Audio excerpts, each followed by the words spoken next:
Yeah, that's also possible.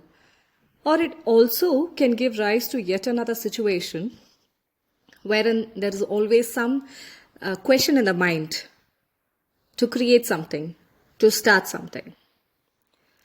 Why am I sharing that? If that's your question, I would invite you to just pause for some time, reflect on the questions that keeps coming in your mind. I was pretty smart at few things. Okay, let me tell what it is. Parking aside the question, whenever feedback was shared, I'm like, why on hell this person is sharing such a feedback? Can I park it aside? Or can I park him somewhere? Like, hide him somewhere outside the solar, or the planet or the galaxy, whatever you call it as. And when somebody wanted to share, I'm like, wait, let me share what I want to share. And then I will listen to you. Uh, do this? Not often, because there's something called awareness which helps us to keep going.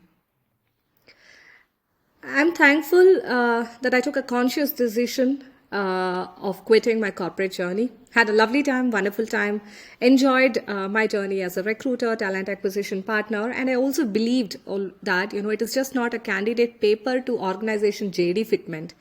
It goes beyond that. When I started listening to what my mind was sharing for a change, yes, I started listening to my mind first. The lots of stories that was every now and then just coming out, just like those volcanic eruptions. Thanks to motherhood, it looked totally out of syllabus. I was running behind my child. I was jumping. I tried to pause, but I could never do. I didn't know what I was doing. Don't ask me. I would definitely talk about it in yet another episode. But it's worth all the time and the effort and all the jumping and the running and huffing and puffing I did, whether it is in the corporate journey or as a mother. It continues, my journey as a mother.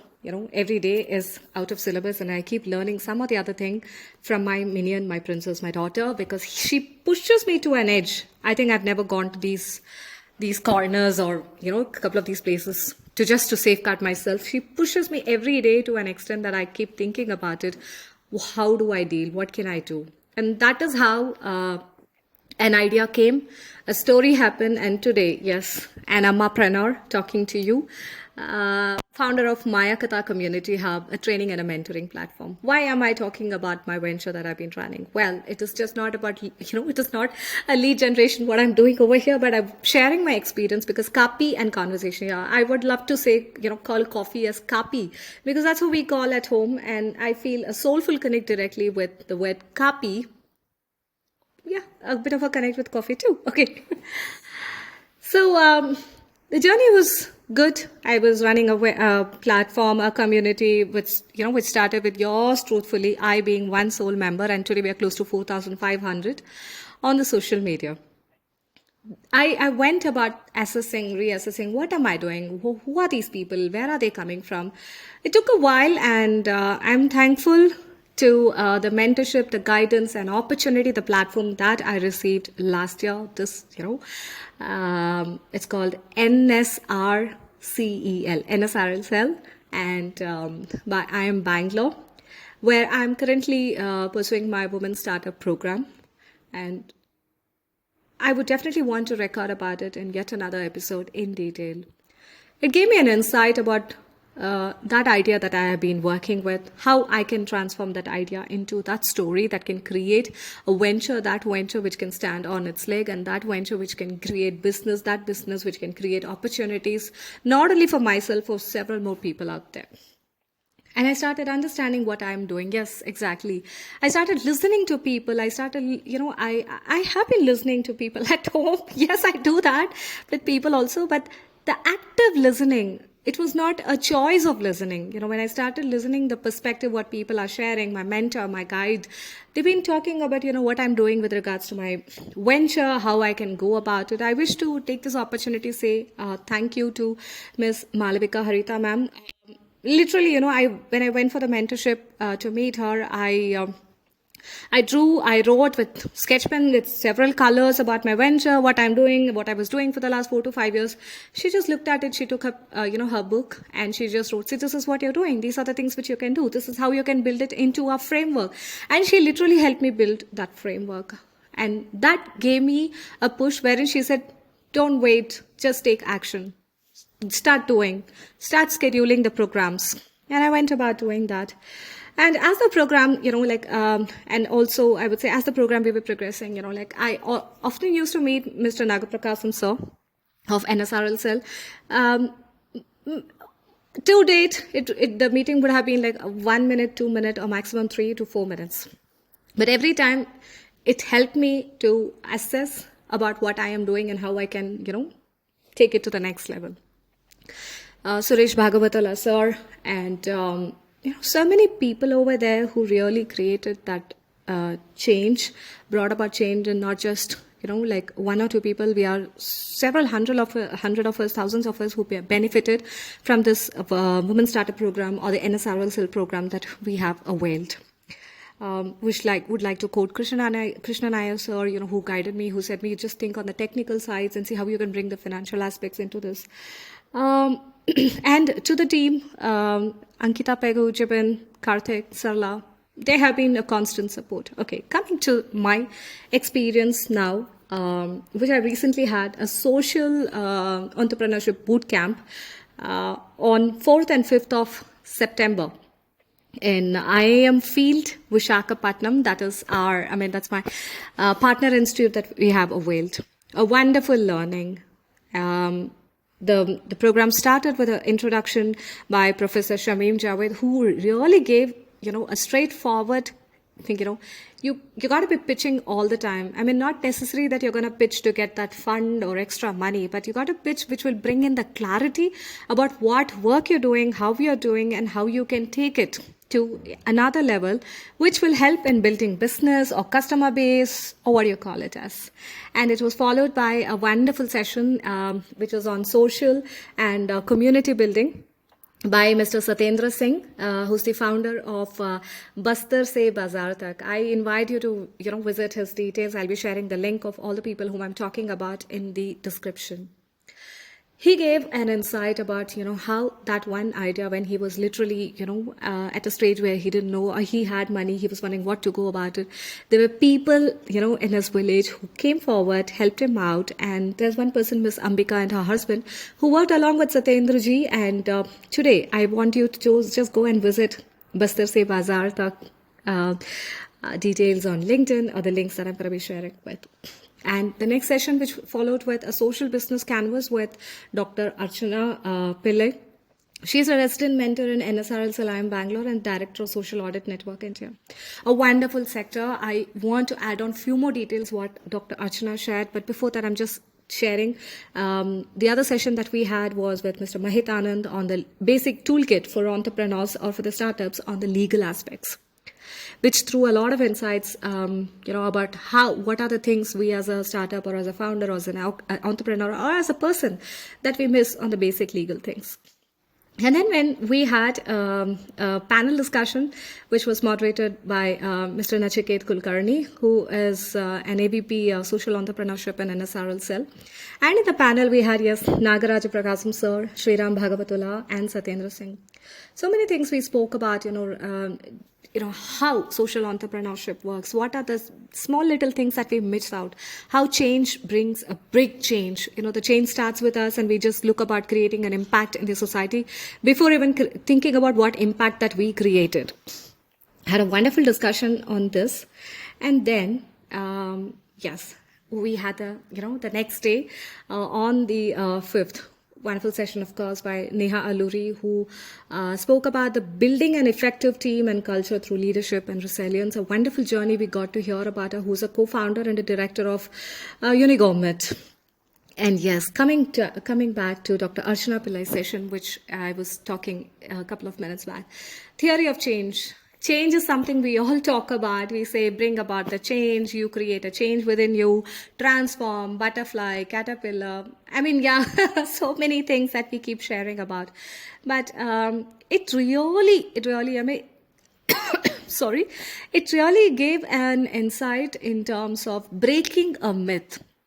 I mean, a precondition or a couple of us are with this belief that, who've been brought up in the urban sector, when we talk about social impact or to create that impact to help people around us, women or the community, we may want to jump into the rural side and say, I'm going to bring about change over here, you're going to change this way, you're going to do this, you're going to do that.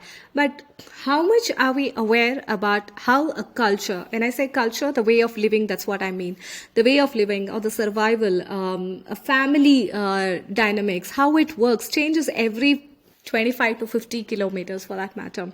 And we are going somewhere deep, like 600 or 800 kilometers away from the urban space and trying to do some change, right from the root level. I mean, I said it. How can you alter a route? There's so many people who still lead their life with such a belief, which has been helping them to keep their family intact, which is also giving them good amount of, or decent amount of financial, financial needs are also taken care. And all of a sudden, we just roll up our sleeves and say, I'm going to bring about a change over here, I'm going to do this, I'm going to do that. But the question which he asked was, before bringing about a change over there, can you just look into your space, within your compound wall, in your house, what is the kind of a change that you have brought? What was the kind of a struggle that we had? I mean, I would invite dear listeners, if you can think on these lines also. We all talk about change, to bring about change. And a change is something, which is outward. The arrow is facing outside of us. And we say, you need to do this, you need to do that, you're not doing this properly, you need to start from here. But like several quotes and many people say, first look into yourself before you can talk about others. What kind of a change that, something we are proud about or something we feel good about, we might have brought about that in our own house? Did we get one? And are we sulking that we couldn't do it here? Let me do it outside. I mean, the change that you brought about, or the change that we all talk about, what kind of an impact has that got, for the people at home, or people in the neighboring, or for your own self? I mean, such questions are important, because for me, it really broke the myth, because I had this thought, let me change this, let me do that. But it is just not only applicable in the social entrepreneurship line of business, I would rather say. This is applicable in our day-to-day life. We might want to, do 10x time of the business. But how are we doing that? Through our business, what kind of a change that we are bringing with our own self, to our employees, to our customers primarily, and in terms of the sales or the profit or the revenue, what you talk about. Change is such a beautiful word. Everyone talks about it. Beautiful subject. Everyone wants to talk about the subject to others and want to talk about the kind of a changes that they have brought about. A little bit of, introspection, what you call it as, to just deep dive within and see. A pause, if you can, nothing like it now. That change that really impacted you, that change element was brought about by somebody else in your life. It could be a mentor or a guide. Or that change, you haven't spoken much about it outside. But the person who, benefited, and you're not blowing trumpet about the changes that you did. I did this, I did that for that person, and he or she is doing awesome. You don't talk about it, but you feel a sense of, satisfaction, peace. That change that you want to think about, you're still struggling to. Probably you can just pause and think why you're not able to bring about that change. Is it you who is rigid about bringing about the change? Or is it the people in the receiving end rigid about receiving that change? Either wise, why is this rigidity? What is the reason for this rigidity? People for whom you want to bring about change in a society or in a community or in a sector, or for some women or for children or for a family, what is stopping them from receiving that change advice that you're giving? probably to think, pause, and see how we are working. Why am I doing this podcast today? It's that I've been really pondering after the boot camp. It's been pretty intense in the mind in terms of, trying to relate with each and every aspect. What is that we are doing? How are we working? For example, we might have been, we might have had an idea, and that idea has taken a shape into an outcome in the form of a brand or a venture or your business or a product offering. And now it's about sales, about scaling it up. It's about finance. It's about funding. Yes, I want to touch upon yet another thing, which we concluded the Social Entrepreneurship Bootcamp with a wonderful session that I want to tell. It is called Alternate Fundraising by Nachiket Kulkarni. I'm really glad because it opened the floor to all of us to discuss about how we have been managing finances, how we have been arranging for the funds to run our venture, how on, in a day-to-day or a monthly or on a quarterly basis, how do we get that money? It could be for the website related, it could be for the legal payment, or it could be for any of those statutory related things. How are we running all these things? And it really got us thinking on several lines. How we can arrange. Funding is something which everyone has been talking about, VCs, angel investor, PEs, vagera, all these things, yeah. But before we can go and ask for the fund, connecting back to what the theory of change which we were talking about by Dr. Archana Pillai, to receive even that fund, we need to do so much, bit of a changes, the way we approach, why we approach, do we really need one, and how are we going to manage the change after receiving the fund. So many questions, I would rather say, are the outcome. Because when we attend such boot camps or when we attend such sessions, with what intention do we go there? To listen to, or just to go there and sit and share about what we are doing, to go there and build a business, or to just sit over there. And this process called unlearning is such a difficult thing. I'm still learning the nuances of it.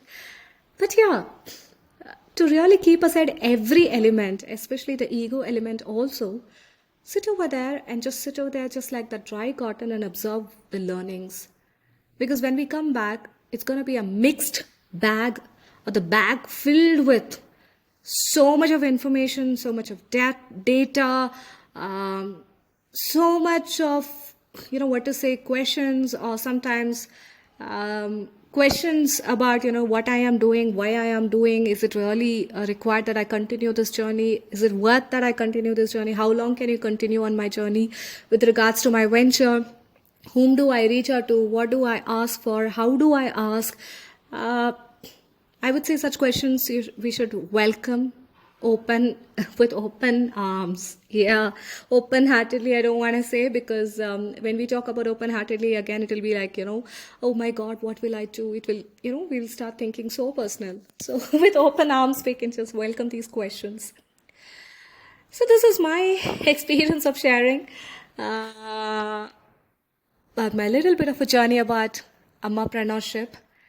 Even now it's out of syllabus. Before recording this, I'm just checking the time, because in some time my little product from her school will come any time, and I want to have this recorded. It is one story, one idea, if we can listen to, rolling back to what I started with in this podcast. When I really started listening to the feedback, when I really started or gave that space within me to listen to absorb, it made a huge difference. It really made a huge difference. I used to feel good about what I'm doing. I still do. I still do. But at the same time, a break with regards to how I've been, positioning my brand, how I've been talking about my offerings, when I get such feedback from my mentors and guide. it throws a different perspective. We start seeing what our customer sees. We start feeling what our customer want. And we really feel that direct connect with regards to purpose, vision, and what you call it as goal, mission, and all these statements are in line with our customer's need. This customer, who brings in several more customers, then we can talk about customer success story and so many things. So a change can bring about a lot of change only when we are ready to see. Are we rigid about change? Are we rigid with our own self or how we go about it? Lots more to share. I would say longer journey to travel, and I'm happy about traveling in this space. There are lots of questions every day I wake up to, and while retiring to the bed, with some more questions added to this basket. But yes, it's a wonderful journey. So that's what is this Ammapreneur Meera's journey here. Copy and Conversation, a soulful connect, where I talk about my experiences, reflecting upon my experiences in the corporate life or as a mother, about my ammahood, and connecting that with my venture. And of course, on the entrepreneurship, how the daily learnings help me keep running my venture and to build that customer. Yeah, so that is it from Meera for today. We'll catch up with yet another copy and conversation soon. Until then, tata, bye bye, namaste, bye.